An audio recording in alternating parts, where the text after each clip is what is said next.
1월 10일 월요일 대놀뉴스를 전해드리겠습니다. 2022년도 제15회 치과의사 전문의 자격시험이 서울 광남고등학교에서 치러졌습니다. 기술연자 경과조치 응시 마지막인 이번 시험에는 응시자 총 354명 중 전공의가 300여 명, 기술연자는 54명입니다.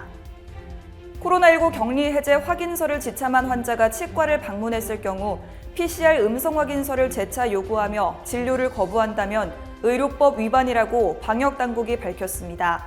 보건복지부는 취업을 비롯한 각 의료인 단체에 이 같은 내용의 공문을 발송했습니다.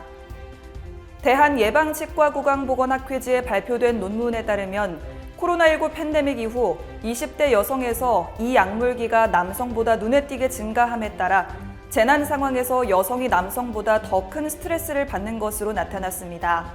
반면 수면 건강은 여성이 31.5%로 남성보다 19.1% 많은 것으로 확인됐습니다. 의료인이나 의료기관의 참여 의사와 상관없이 모든 의료 분쟁의 조정 절차가 자동 개시되는 법안이 발의됐습니다. 해당 법안을 발의한 보건복지위원회 강병원 의원은 피신청인 동의 여부와 상관없이 조정 절차를 개시해 의료사고 피해를 구제하고자 한다고 전했습니다. 경북대학교 병원 2개 안면센터 연구팀이 소아를 대상으로 키, 몸무게, 치아 건강을 추적 관찰한 결과 구순구 계열 아동이 충치와 치아 교합의 이상 위험도가 높고 유치 탈락이 빠른 것으로 나타났습니다.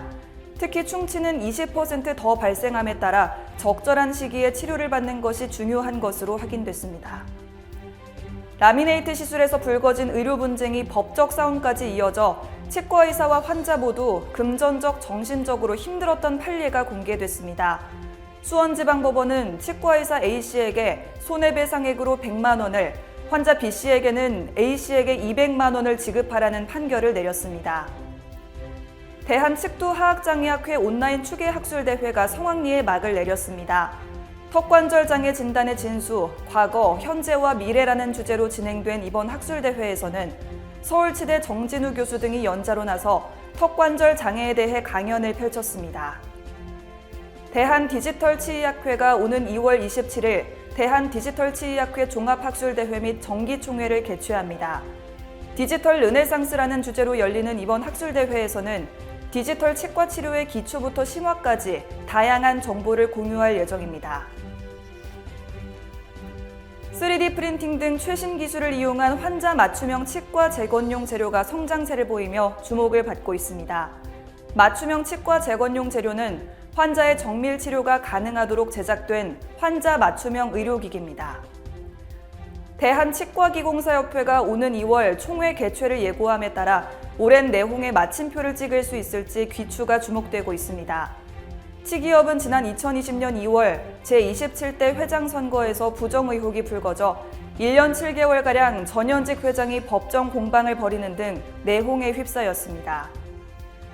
제주 고은희 치과의원이 어려운 이웃을 위해 성금 800만 원을 사회복지공동모금회에 기탁했습니다. 환자들이 기부한 폐금리를 팔아 마련한 이번 성금은 취약계층 독거노인들의 난방비로 전달될 예정입니다. 대한치과위생사협회 부산광역시회와 주식회사 세일글로벌이 치의학 산업발전 지원 및 프로젝트 사업 공동 추진을 위해 업무 협약을 체결했습니다. 이번 협약을 통해 양측은 치과 기자재 공동 개발 등 상생 발전을 위해 협력하기로 했습니다. 대놀뉴스는 치과인 여러분의 제보를 기다립니다. 경조사, 인사동정, 봉사활동, 각종 행사 소식 등 치과계에 공유할 어떤 소식도 좋습니다. 화면에 보이는 이메일이나 전화로 제보해 주시면 대놀뉴스에 반영 가능하고 우수 제보자에겐 소정의 상품도 드리겠습니다. 이상으로 대놀뉴스를 마칩니다. 고맙습니다. 곰탕은 8,000원. 특곰탕은 10,000원? 특곰탕은 뭐가 다른겨? 뭐가 달라서 다르겠쥬. 임플란트 하면 좋은겨? 뭐가 달라도 다르겠죠. 오스템 임플란트.